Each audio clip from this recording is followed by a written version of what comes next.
XM 103. This is Opie Radio. Opie Radio presents Unmasked with Ron Bennington. It's honest, uncensored, and you never know what you're going to find out about your favorite comedy stars. Ladies and gentlemen, Joan Rivers. You know, my husband was English, and he used to say you can only yell at your peers. Russell Brand, everybody. They won't release drugs that cure the disease because there's not enough money in them. Amy Schumer. If the show goes away, I can make my living on the road still. It's Andrew Dice Clay. Fuck you! Here's Ron Bennington. Hey, it is Unmasked. I am Ron Bennington, and this is one of the, I think is the most recent Unmasked that we did. There's a new book out called So That Happened, written by a guy who is an actor, screenwriter, a film director, a film producer, and pretty much born into show business. As a matter of fact, he doesn't have a memory of life before he did TV. His mom had him on TV shows so young that one of his first memories is being on television. Jon Cryer, 12 years with 2.5 Men, was there for the full implosion of Charlie Sheen. As a matter of fact, at one point, he and Charlie, and it shows up in the book, Charlie introduced him to the world of prostitution. Not being one himself, but renting prostitutes. It's a very, very funny book, and it's a real old school show business book where he just pretty much drops a dime on anyone that he's ever worked with before. That's the thing about his show business memoir. It's the exact opposite of what you expect out of a street guy. They just rat everybody out. But what most people are interested in is Charlie Sheen and what was it like to be ground zero when Charlie Sheen kind of kissed it all away. And then somehow they kept that show going. 2.5 Men, I think it went on for another 3 or 4 years without Charlie Sheen, which should have been impossible. So stay tuned for, I think you're going to enjoy this Unmasked. It's the one and only Jon Cryer.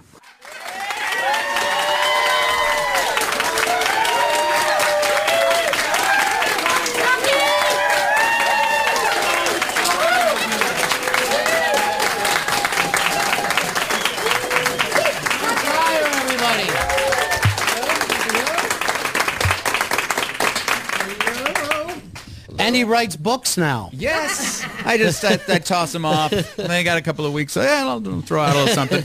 The people might enjoy it. How weird is it to sit back and look at your life and then come up with the stories that make the book? It's super strange because your life isn't a story. Your life is your life. You know, the shit just happens to you, and it's like, oh, okay, that was my life, I guess. And so when you're writing a book, though, you have to form it into a narrative. You have to make it into a story. And sometimes that's easier than others, you know. And for me, you know, I started making movies in the 80s, you know, as a teenager, which was a very cool time to be making movies because they were just throwing movies at teenagers. It was like all you had to do was be a teenager. They give you a movie. Sure, you're in, you know.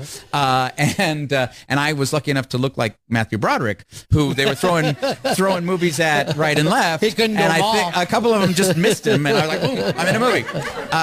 So I got very lucky very early and got a chance to perform, but then, you know, my life took so many weird twists and turns in terms of my career that I realized that you know, they were really just an escalating a series of weirdness, you know, culminating with how crazy 2.5 Men went right. in the last few years, and so I was forced to sort of look back at that and see and really ask myself, why did that happen?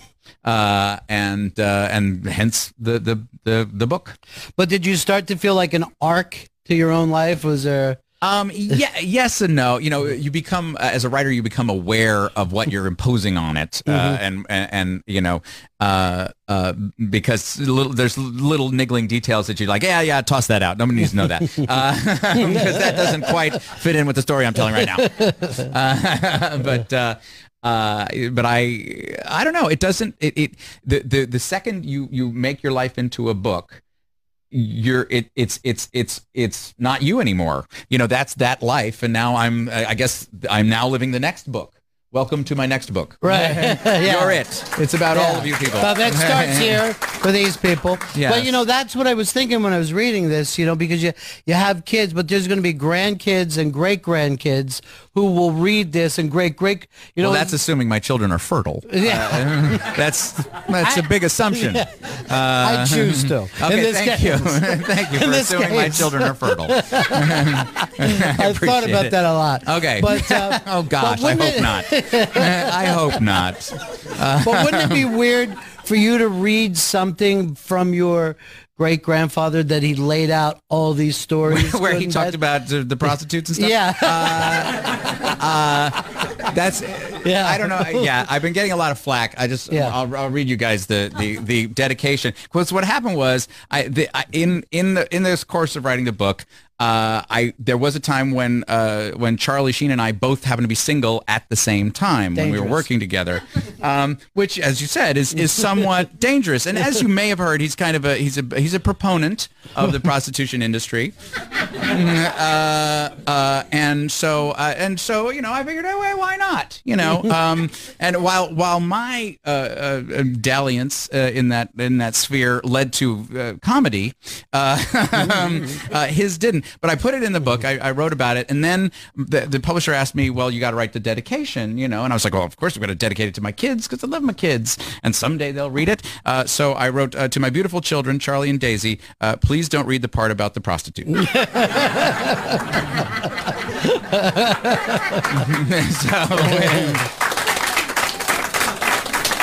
Hopefully, I have a feeling that may be what they go to first. Sure. After reading that. Yeah. Well, you started kid actor even before you were a teenager, and like a lot of New York actors, you went up to the mountains in the summer. Oh, yes. And it's amazing the spot that you went to. I went to a camp called Stage Door Manor. How many people came out of that? Oh my gosh, yeah, it has. At the time, it was like Meatballs, but theater. You know, it was like Glee and Meatballs put together, Right. And because it was all these little, you know, 11-year-old Jewish girls from Long Island playing Evita, you know, and which a role that many of them were actually very well suited for, I have to say. But it was a ridiculous place, and this was the late 70s, early 80s when camps then were a lot more, shall we say, laissez-faire. They didn't just madness happened because of Meatballs. Everybody, you wanted that counselor. You wanted Bill Murray as your counselor, who just let you. I'm going into town to buy a jug of wine that I'm going to drink tonight, even though I'm 12. You know. But now none of that happens because, you know, what parent would send their child to that camp? But then that was what was kind of cool about it, which is amazing to me. But what was also amazing was that the graduates ended up being people like Robert Downey Jr. and Natalie Portman and Zach Braff, who was on my plane the other day, and I was scared to say hello. He was sleeping. I didn't want to wake him up. So you really felt it. I mean, there was because while I wasn't a great singer or even much of an actor at that point. But you could see these like Leah Michele went to that camp, and you could see these people were amazing, astonishing talents at the age of 12. You know, and they're still learning. You know, they're going to get better from here. And so it was remarkable to be among those people. And it was a big deal in my life. And at that point, you're like, there's no turning back. There's something about this. Even as a kid, you know this was yes. I felt like I had no choice, that I had no marketable skills, and most children don't. Yes, perhaps. But I took a very clear-eyed assessment of my resume at 11, and but I just felt that when it grabs you, and that I was initially in the theater world, and that's what really grabbed me, because it's very flamboyant and ridiculous and oversized and dramatic, and that's fun. That's just fun. And show business is like that, but with a lot more money. So I went that direction, and it's been a bumpy ride, but that gives you something to write about in books. Sure.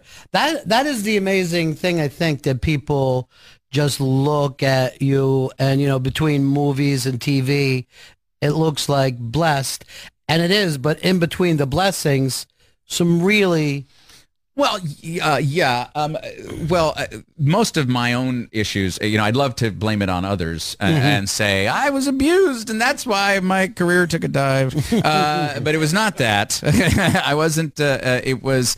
I made a lot of mistakes, and that was as an artist. I was always exploring things. Like in the book, I talk about the fact that after Pretty in Pink, I was like, I want to prove to people that I'm a great actor. I'm Sean Penn. I'm going to transform into Maggie Thatcher. I'm going to be somebody else. I'm going to, and who cares? Nobody wants to see. I don't have to prove that to anybody. It's like but I had this thing in my head that I wanted to be. And it resulted in like 4 movies in a row that just tanked, just awful things, and well, not awful. Some of them were pretty good, but I managed to make a total hash of my TV career as well, and all through just I always was following some weird thing that I wanted to do, and I guess that's a blessing because as an artist I got to do what I wanted to do, and but I tried to learn a lesson along the way. How much doubt though happens in between the success? Oh, I'm doubtful now. I'm serious. That never goes away. And I up until we were shooting the finale of 2.5 Men, 12 years we've been shooting this show on a Friday night. There's no earthly reason to ever be nervous while you're shooting a sitcom on television. A multi-camera sitcom is shot in front of an audience. And you want to do it well, of course, because they're all here and they're live human beings in your studio, and it's lovely. It's a great give and take.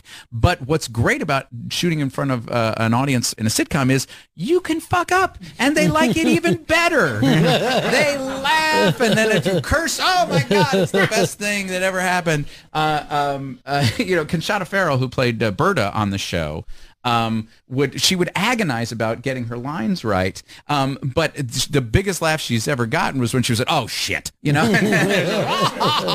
just said shit. So at any rate, there's no earthly reason to be nervous in that, because even when you screw up, they like you. So but yet I managed it just because I wanted to do it right, and so. I think it's just inherent to who I am that there is this fear, and I've been lucky enough to find characters that make that fear work. That there's always an innate nervousness. Another thing I sort of discuss in the book is I realized at one point I was doing a sitcom called Partners years ago for the Fox network, and as we were shooting the pilot, the camera was on me just for the very first shot of the scene. And the woman doing the sticks, the clapper loader, it malfunctioned because there's a little timer on it and it malfunctioned. And she was like, "Oh wait a second," and she was fixing it. So the camera was just stuck on me, just looking blankly at the camera, and the audience started laughing, just like that. And I did nothing. I was just thinking about some of my lines later in the scene, and they started laughing, and then they stopped. And then I started laughing more. And it became this huge roller of just my face was apparently hilarious. And I realized that there's something inherently ridiculous about me, and that's fine. No, that's great. It's great as a performer because it obviously there's something that people see in me that I Sure. guess is a mirror or something that they understand or fear. No, there's no fear. So I feel lucky to have that. Well, don't you think like the really best character actors know what that is about them? You know, I always look at Rob Riggle, and he plays this asshole so well. Yes. Oh my gosh. That part of it must be him, and then he knows it, and Yeah. I can turn it on when he wants to. Yes, you know? well, like Stephen Colbert is brilliant in that he knows to a T. With that character he did for years on the Colbert Report, he knew exactly how to construct the dynamics of that character. But you know, you think it wasn't just instinctive. He wasn't just like, yeah, I know what to do. He could articulate every single part of that dynamic, and that was a really impressive thing. I don't know that I can do that, but I have some awareness of it. But you know that your anxiety is funny. Where some people just think anxiety, worst thing in the world. Yes. You have a way of sharing that with people, so we all go, oh, I get anxious. Yes, enjoy my anxiety. Revel in my anxiety. It's for you. It's my gift to you. You're welcome. Yeah. Well, the other thing that you managed to harness is the fact that people think that you're gay, and you can use that. And yeah, well, in certain bars, that is handy. I have to say, get a couple of free drinks, we're good to go. Well, no, there was a time when I was, concerned about it, only because I didn't happen to be gay, and I wanted to date women, and so I didn't want to send out that vibe. Right. But I was never, worried about it because, when you grow up in the theater, it's the culture. It's part of the culture. So, it wasn't like I was like worried. I'm going to be gay. This is terrifying. But I did realize early on that I sent mixed messages because as you know, my normal way, I have a whole chapter on how I sit, because my normal way of sitting is like this. And that's how I sit, but that sends this, it looks like I'm hosting a PBS show or something. And so, but it wasn't until I saw a photo of my dad, when he was young and strapping, also sitting like that, but he got over my dad. Yeah. So I went, wait a minute, this is our family. This is just what we do. This is how we sit. And it sort of changed things for me and made me much more comfortable with the fact that this is just me. I'm not a super masculine person. And actually recently, on the Oscars, if you recall, Graham Moore, who wrote Imitation Game, accepted the Oscar and had this lovely speech about how, stay weird, everybody, you know, and everybody assumed he meant be gay and be proud of it because he was clearly gay. And turns out he didn't happen to be gay. Yeah. And I was like, no, he's an effeminate heterosexual dork, just like me. We have to start a club. Yeah. We have to. Well, Paul Schaefer's in. Yes. But, love it. His founding member. No, I do not believe Ducky was gay. I believe he was an effeminate heterosexual dork like me. right. And he should have got the girl. And well, yes. I mean, the original ending of Pretty in Pink, and I talk about it in the book, is that it was that Ducky shows up at the prom when Andy, Molly Ringwald's character, is very nervous to show up, because she confronted Blaine, played by Andrew McCarthy. What about prom, Blaine? What about prom? And she confronted him, and now she's showing up. She's gutsy because she's a gutsy little poor girl. And I show up, and the original ending was that we were supposed to come into the prom, and the prom was supposed to stop, because that's what happens when the poor people enter the prom. And the prom stops, and we get hit in the spotlight, and we do the spotlight dance. Now, how come the spotlight operator suddenly says, hey, wait, there's poor people. Let's zero in on the poor people so that they can do this dance. At any rate, we dance the moonlight spotlight dance to David Bowie's Heroes, and that's the end of the movie. So the idea is Ducky and Andy get together, and and they played that in a test screening, and it flopped. People booed. People rarely boo in test screenings. There's a certain amount of, polite, no, they made an effort, but not just, whoa, boo, boo. So they decided to reshoot it and make it so that because they decided the audience invested in the relationship between Andrew McCarthy and Molly Ringwald, and so they reshot the ending as it is now, and I have to say, on some level, I feel bad because I felt like maybe there was something the matter. I was just so inherently unattractive that the audience just could not abide the idea of us being together.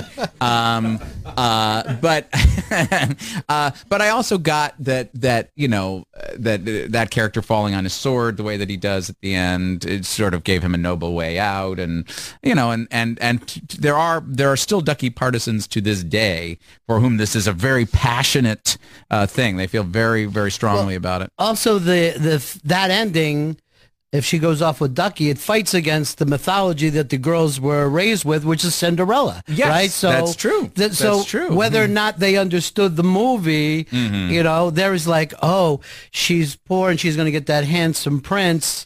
And then what? That guy's not a handsome prince. Yeah. He's an effeminate heterosexual dork. Well, that's not how Cinderella ends. I guess, think. Yeah. Like if Cinderella ran off with one of the mice. Yes. Yes, you're right. I want to see that movie.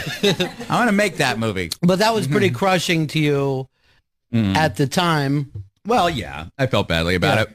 But, as I said, I think it was good for me in the long run. Right. And that should be the worst thing that happened to you in your life, that your ending gets recut. And, yes, I don't know if that's happened to you guys. Right. It is a bummer. Well, Ducky was pretty cool, though. I mean, he was hanging out with Dice Clay. He had his own look. He was all right. Very memorable look. Yeah. So you went through the 80s, and, you did a John Hughes movie, kind of feel top of the world. Yes. At that point. Yes. Yes, I would go out night clubbing in the 80s as a young star. It felt great. It was great because I'd gone from the guy who was, hanging out with the bouncer for a few hours while all the girls went in, to that was my actual life, to the guy who goes in. And I remember first gorgeous girl, whoever, the movie had been out for 2 weeks, and I met this gorgeous woman at a club, and her name was Dawn. And she spoke really slowly. She dealt baccarat in Atlantic City, and I was like, oh, this is my life now.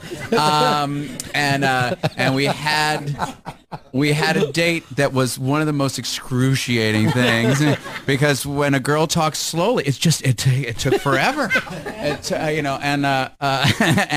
And I realized that yes, it really only is a conversation starter that you're you're in a John Hughes movie. It doesn't actually close the deal. And particularly sometimes a very slow conversation starter. Yes. With someone who was probably on Quaaludes. Yes, but it could be. You were too young That to would know. explain a lot. Yeah.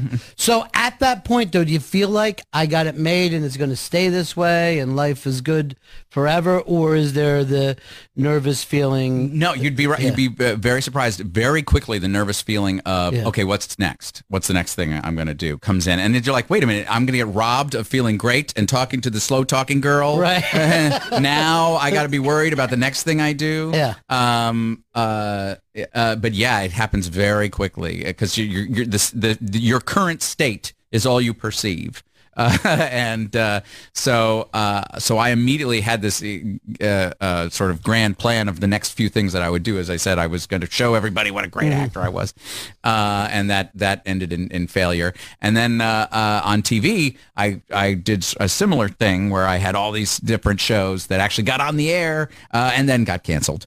Which it's an achievement to get on the air. It's unbelievable. It's tough. great. It's very, very hard. But it's great because you get to fail in front of everybody, which is spectacular and enjoyable. You start to feel like, okay, maybe I'm doing something wrong here. And actually, when I spent about 3 years without a job, I did a Becker. I did an episode of Becker. I did an episode of The Practice. Where I was I believe I was a sexual predator. I think. Played it that way anyway. Yes, yeah. That's how it came off. Certainly. And that was it. And you suddenly start to actually wonder, okay, there's something else maybe there's something else I have to do. But you're a good actor. You've gotten enough response in the past. You just felt like these things that have happened are going to keep me from moving on. Yes, but there's so much luck involved. So many times that that you cannot plan it, you just have to be in the moment so knowing that so much of your destiny is up to luck is terrifying. Even if you're good, there's a huge amount of it is just up to luck. You could sit here and just start to run off people that you think are fantastic and no one has ever heard of. Never. I talk about one of the guys in the book. An actor named Leland Crook, one of the best, astonishing guy. I did a play with him in London, and he's astonishing. Have you heard of Leland Crook? You should have. Right. Well, you did now. God damn it. And there's plenty of Leland Crooks out there. We don't know him, but we do know the Kardashians. So that's how life works. So yeah. But isn't that the strangest thing that the fairness never plays into this? No.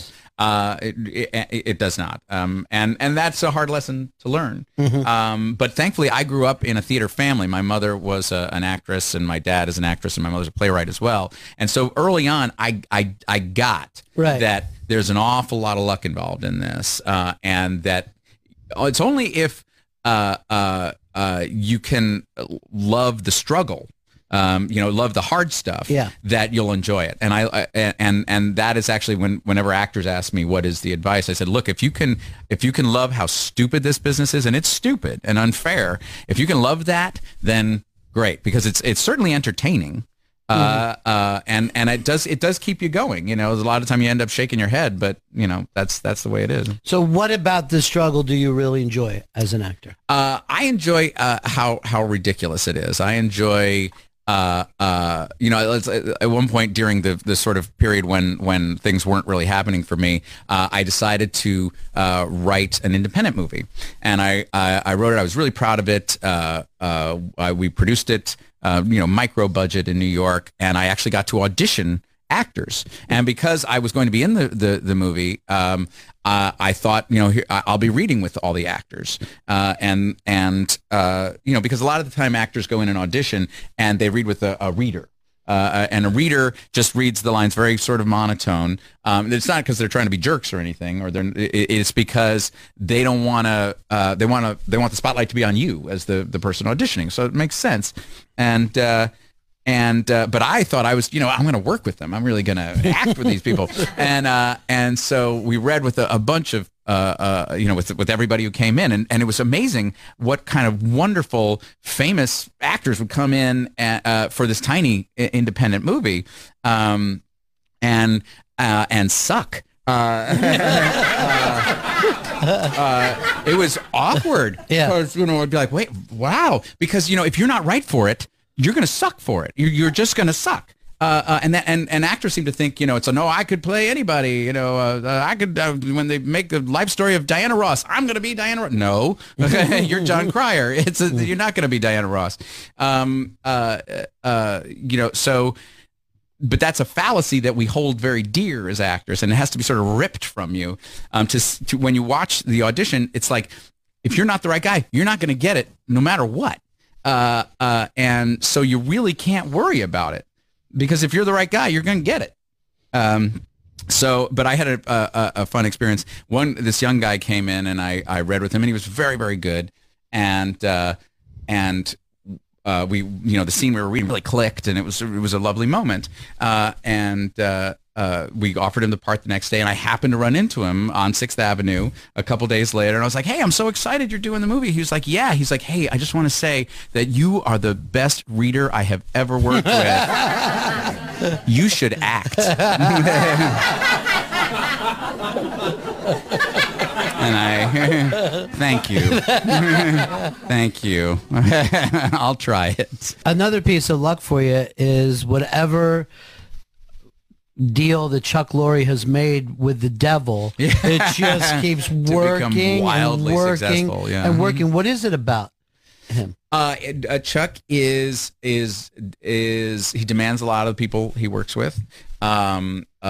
He works it all out in the writing so that they're not hoping the actors can make it fly, which happens a lot. They're coming down with a very polished piece of work. Have you been in the writer's room with? Yeah. And it was fascinating to watch, because they have very sort of specific rules about how characters have to have a certain amount of jokes. How if there's an actor in a scene, he's got to be serviced. He's got to have a couple of jokes. Otherwise, you don't have the actor in the scene. And there's been times when I would sit there and the writers would just grind on, we need another joke for you here. There's something here, but we don't know what it is.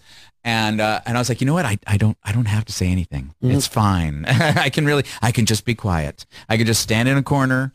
Maybe perhaps I can laugh at something somebody else says. How about that?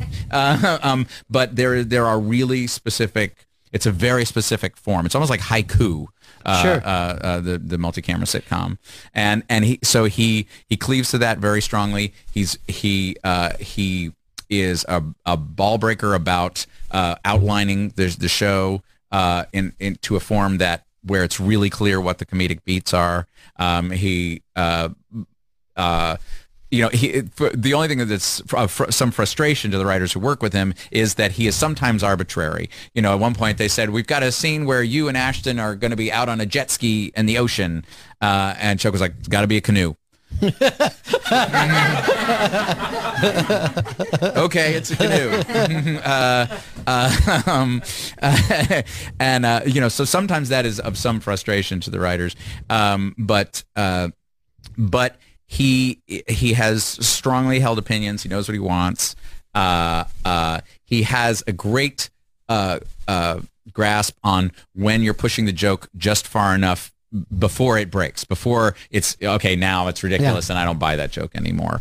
So that's an enormous talent because there's a lot of jokes you can get away with, but really the second you think about it, you go, that doesn't make any sense at all. It was a funny line when you said it, but and those really actually screw up your show. They really do, right? Because it stops. You stop listening because you know that sometimes jokes are just going to be a joke. They're just not. They're not going to mean anything. And so he's really a stickler for that. But all that work, all that sweat, is kind of lost on the home audience who just thinks these people are talking. Good. But we don't realize how much churns up to get to that misery, point. The utter misery, and abject squalor we work in. No, it's at least the writers. No, at least the writers, and that's as it should be. They shouldn't know that it's sometimes very hard. When it's not hard, by the way, it's the most fun you'll ever have as a human being. When it's singing and you're doing it in front of the audience, and it's just great. What does it feel like for you though when Chuck gets a new show that he starts to work on as he's doing? Sort of like Daddy's leaving. Like Daddy is now, Daddy's remarried, and you might see him every now and then. Hopefully he'll remember your birthday. It's a little like that. When he a couple years into 2.5 Men, he started working on Big Bang, and at the time he was saying, I'm going to help on the pilot of that, but then I'm done. I'm back to this, and I was like, yeah, right. But to his credit, he ran both very strongly. They shoot on Tuesday night, we shoot on Friday nights, so they organized the schedule around him being at every single one of the readings and every one of the run-throughs, and so it wasn't like we felt like he left. Then when Mike and Molly started and Mom, then it was like, well, bye. It was nice knowing you, Chuck. But to have any one of these in your life would be amazing. Yeah. But he's got 4 going on. He had them at the same once. The same time. It's an astonishing feat, and then, he doesn't just set them up and walk away either. He's a control freak in the best possible way. Yeah. So it was a remarkable achievement. And then a lot of America doesn't even learn his name until Charlie starts taking shots at him. Just hating on him. And people have asked me, they must have been fighting for years before that thing exploded out onto the internet. No, Charlie never complained. He never said a word. And I assumed they were close friends. Chuck assumed they were close friends, and then for the rants to break out was an absolute lightning bolt from the blue. Certainly for me, besides the other issues, the drug issues, and all those things, I thought, okay, mental illness it must be setting in at this point, because this is crazy. And if you recall, if you watch any of the enormous amount of video from that time, it appeared that some sort of psychotic break had occurred. Well, I always believe that once you get to any kind of addiction, whether it's alcohol or drug, you're self-medicating for some issue, long time, probably. And then we always think, as soon as he gets off, the alcohol and drugs, he'll be great. But that's when the problems start to show up again. And when that bounces back and forth, it's got to be weird to see America enjoying that weirdness. Yes, that was the hardest thing for me, because I thought, this guy's going to die, and he's my friend. And some people were really enjoying the entertainment value of it, and that was just heartbreaking to me. And I had not been used to being sort of in the center of an internet shitstorm. It's fun, let me tell you, because people say the darndest things, and I'm sure the guy who invented the comments section on web pages thought, this will be great. It'll be like a dialogue where people can answer back and talk about this, and people can talk in a rational way, just one thing after the other or whatever. And I'm sure they thought they were helping, but they weren't. I don't know if there's anything more horrifying in the world than the comment section. And go even to non-show business story. It'll be like a little girl getting hit by a car, and you'll read those comments about how fat she is, and you're like, yes, you're like, Jesus, what is wrong with you people? It makes it all my pores open at once, and I just sweat. It is terrifying. I'm so glad that when I started in the business, it did not yet exist. Because I don't know that I don't know how people handle it. I think people are developing kind of a thicker skin and just understanding that there are people out there who simply want to engage by being as hateful as possible. Right. And it's fascinating to me that exists. I mean, it's a weird, God bless you, but I do think to some degree, hopefully younger people are developing a thing where they can disengage from that and not take it in. I, however, will occasionally, I'm enjoying my Twitter feed. Okay, people are liking the new look. Yeah. Okay, oh, Jesus, and there's something horrible. It's, you're right. We're probably going to be the last generation who has feelings. Yes. After this, they're just like, that means nothing. Yeah. Because you'd have to. Yeah. And they say kids are doing this back and forth at school now, so it's just not show business. No, folks. I hope not. I hope they can steer clear of all that stuff. So when everything went south with Charlie, A, you feel for him as a person, but B, you guys are in a business together, a very successful business together that should run for years. and that's in jeopardy now. Yeah. But honestly, I was so terrified about him physically, about that he was that the next thing I read on my phone, because you get all these notifications that the next thing I read is he's going to be dead, and that's awful. And it suddenly hit me. It was like, oh my gosh, what does Martin Sheen wake up with every morning? So that was overpowering. That was the worst part of it. That when the show was shut down, I thought, well, to have a run of, at that point, 8 years was, incredibly lucky to begin with. So I was just accepting it on that level. And great show. I mean, Seinfeld only went 9 seasons, and Everybody Loves Raymond, same thing. So it's not like that it would have been that catastrophic. But still, the most disconcerting aspect of it was that it was so huge and worldwide. And I was like, people care about this in China, and they did, all over the world. So anywhere I would travel, I was just pelted with just questions about it, I just couldn't believe that something of this, the only way this was important was if Charlie was going to die, but literally, other than that, this was not that important. But when you're concerned that your friend is going to die, and then why this is happening, to find out that, let's put together a tour and take this madness on the road. Yes. I mean, yes. It seems like something that would happen in like the 1880s, right. Like some weird, like a freak show, where Elephant Man. We got a man covered with hair. Let's take him on the road.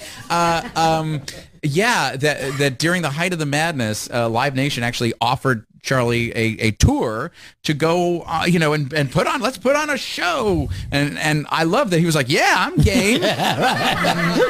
Yeah. Have you ever put on a show? No. Do you have any idea of what you want to do in this show? No. And he went out and it was awful. You actually need to make a show if you're going to put on a show. But I was astonished that nobody said that to him, it seemed like nobody said it to him. Yeah. I guess they thought that you just show up, and it'll go great. So while that's happening, Chuck decides to keep the show going on. Yes, that was a very odd moment, because I got a text from him, and like he said, I've got an idea, and I was like, wait, what? But I thought that, I didn't know if they were trying to bring Charlie back, if he had maybe seen the light and was going into rehab or something, because every now and then stuff would happen without, at one point Chuck had come to me. This was before. This was long before the craziness broke out, and said, Charlie's in trouble. Can you talk to him? And I said, okay, we have rehearsal together tomorrow. I'll talk to him. I showed up at rehearsal and heard Charlie's in rehab. And I was like, oh, okay, well, I guess it worked. Yeah, you're welcome, Chuck. But so stuff was happening sometimes that I did not know about.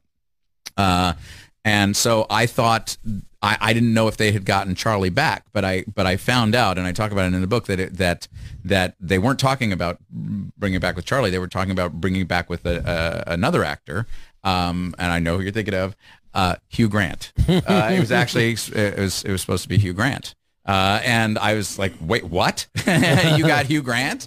And I met with them, and they got Hugh Grant. They signed Hugh Grant, and I was going to be 2.5 Men. It was going to be Jon Cryer and Hugh Grant, and then I get another phone call. No, it's not Hugh Grant anymore. So it was very strange. It was. Did you even have the story lined up of why you would be with Hugh Grant? Did you even know? Yes. There was a whole. Chuck had worked out a whole story about that he was a British guy who had come to the United States because his daughter was going to USC, and he worked at the consulate, the British consulate, and he just needed a place to live. And my brother Alan's brother would have died, Charlie would have died, and that I needed the money to pay the mortgage on the Malibu house. So he moves in with me, and then I find out he's actually a con man, that he doesn't work at the consulate, that he's just an incredibly charming guy who's full of shit. And it seemed like a really fun idea, and he was totally seemed like he was totally up for it, and then at the last minute he wasn't, you know. It was odd because it was kept in this level of secrecy at the time that was like the nuclear go codes that the president keeps, but then Les wanted us to talk to Ashton, and I when that idea first came up, I was thrown a little because I was like, I don't know. Besides the fact that I dated his wife when I was doing No Small Affair, we weren't really connected, and so I didn't know how that would work, and Chuck didn't know. He had no idea how that was going to work. So we were all sort of like, well, what do we do? Because Ashton's a great guy, and he killed it on that 70s show, and we knew we had an opportunity, but we didn't know what to do with it. So I had they brought him in for a meeting, and he was wearing, if you recall, he was totally bearded at the time. Yeah. That was crazy. I don't know who does that kind of thing. But he was totally bearded at the time, and it was very. It was a lot of feeling out in the meeting, but it was, but Chuck just fell in love with him. Chuck just, if I don't know if you've ever interviewed him or had a chance to meet him. No, I haven't. But he's fun. He's a lovely guy, and a goofball, and happy to be a goofball, and which is kind of fun in a devastatingly handsome guy. So, and he was up for anything, it was kind of a, I learned a lot from him. He came into the situation that I would be just petrified of, they're just, the highest rated show we ever did was Ashton's first show back, it's just enormous amount of attention. And to try and be funny in that situation is really hard. Some of the attention is let's watch this train. Let's hope this guy, let's hope this guy blows it. And he didn't, he did a great job. And the funny thing is Charlie had done that too in another movie, another team. In Spin City. In Spin City, he had taken over for Michael J. Fox. Which was also an impossible thing. Absolutely resurrected his career. He had at that point, he'd been doing, Navy SEALs or something, and he did that, and he won a Golden Globe for it. And he was legitimately, he's terrific in the sitcom form, So it was interesting that he felt invincible, that there was that he could not be replaced. So when it comes out and it works with Ashton and you get years more out of it, is there still this feeling of Charlie's looming? There was always talk that he was going to come back for the last episode. It was frustrating to me because I knew Charlie when he was sober, and there were times when that guy comes through, and you still see it every now and then. He'll be super charming. There was a TMZ tape of him drunkenly approaching people waiting in line at a burger, and he's pasted but charming, and you're like, oh, I like that guy. He's being very friendly with them and talking to everybody and posing for pictures, drunk, but he'd do that, and then he would tear into Ashton on Twitter, and then he would say something horrible about Chuck, and then say something horrible about the show, and I was like, decide who you are, man, because this is very frustrating to me. And I had hoped that he would be in the finale of the show, and I know that there was a lot of communication and hope that he would do it. But in the end, he couldn't agree on what happened. I mean, in the end, they dropped the piano on him on the show, which for some reason he took as a hostile gesture. But it really wasn't, because that whole final episode was very meta. I mean, we were looking at the camera and making jokes about the stupid jokes we tell, and and I think if he'd known that, he might have been willing to participate, but nobody read the whole script. I did not even read the part that they were talking to him about. I didn't read it, so I didn't know what happened in it. So you didn't think it was like sharp sticks in his side? It was it's funny because Chuck Lorre during the course of the madness always felt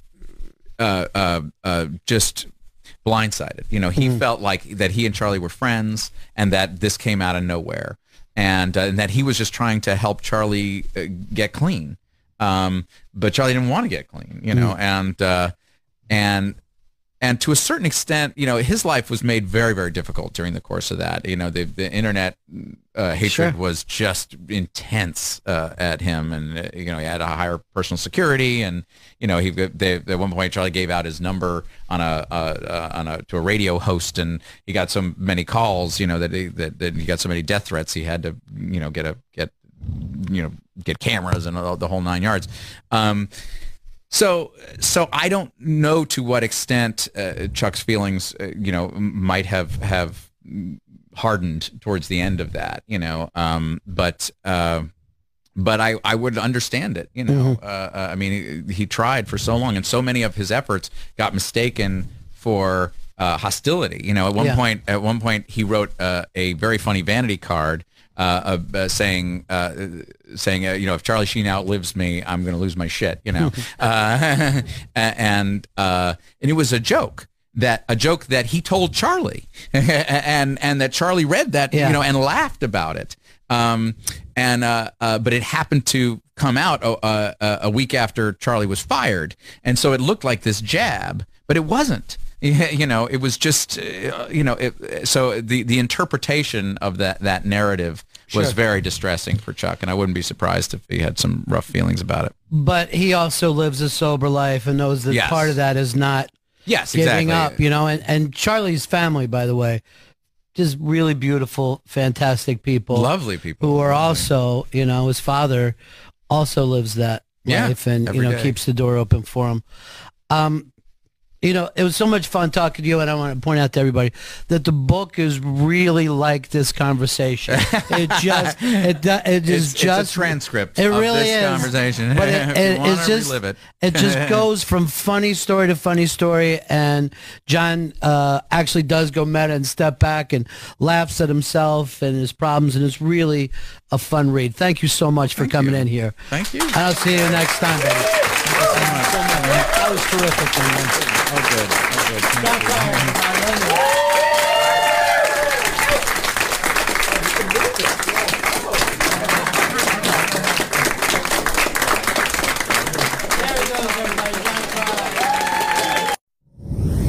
This is Opie Radio on Sirius XM. Weird medicine. Penile cancer. Anal rectal cancer. Feels like he has to shit, but there's nothing there. Red scrotum syndrome. Does it ooze, pus, scab, bleed, or freak you out? Dr. Steve is here to help.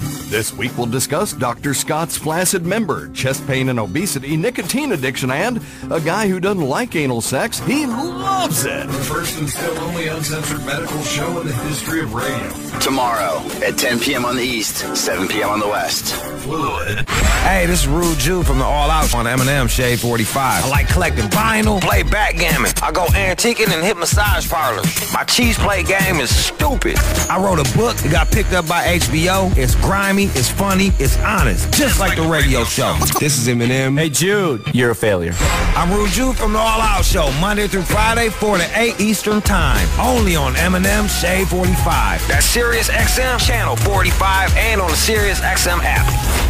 Hi, I'm Ty Young, president and founder of Ty J. Young, Inc., a nationwide wealth management firm. Folks, the world has changed. Clearly, it's not the 80s and the 90s anymore. When the market crashed in 2008, our clients were protected against losses. They didn't lose money. And when the stock market goes up, our clients go up with it. Their gains are locked in, and when the stock market goes down, they are protected and guaranteed against losses. We keep it simple. Our clients earn a reasonable rate of return, and they don't lose money. To get your investor's kit and DVD at no charge, call 888-559-7388. That's 888-559-7388. Question for you. Do you have an IRA?